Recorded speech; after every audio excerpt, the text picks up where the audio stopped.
had major eruptions since A severe thunderstorm warning has been issued for our area. ash settles on top of nearby glaciers.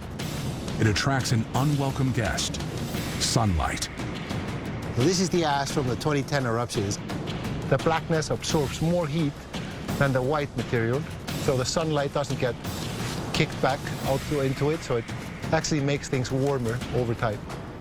Which causes this glacier to melt faster and contribute to global sea level rise, which since 1880 has increased by around 9 inches.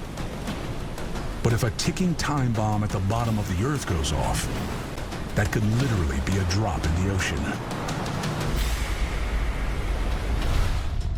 This is Thwaites Glacier, a massive ice the size of Florida that acts as a cork, keeping the behemoth of the western Antarctic ice sheet from plunging into the ocean.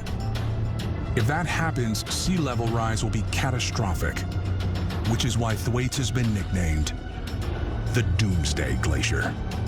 Thwaites, it's a very difficult environment. It's very dangerous. Your life is constantly at risk.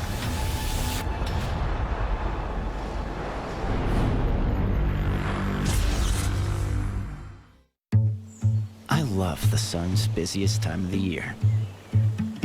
I watch the waves crash on the shore.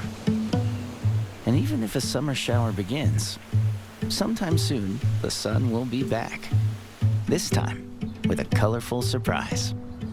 Get into the Out There, the Weather Channel. Currently in our area, 86 degrees under partly cloudy skies. A severe thunderstorm warning has been issued for our area.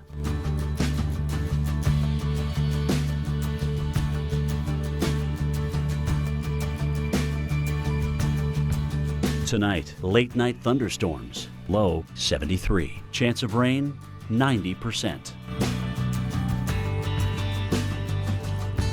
Monday, morning thunderstorms, high 84. Winds west at 5 to 10 miles per hour. Chance of rain, 70%. Monday night, considerable cloudiness, low 63. Winds north-northwest at 5 to 10 miles per hour. Here's our 7-day outlook.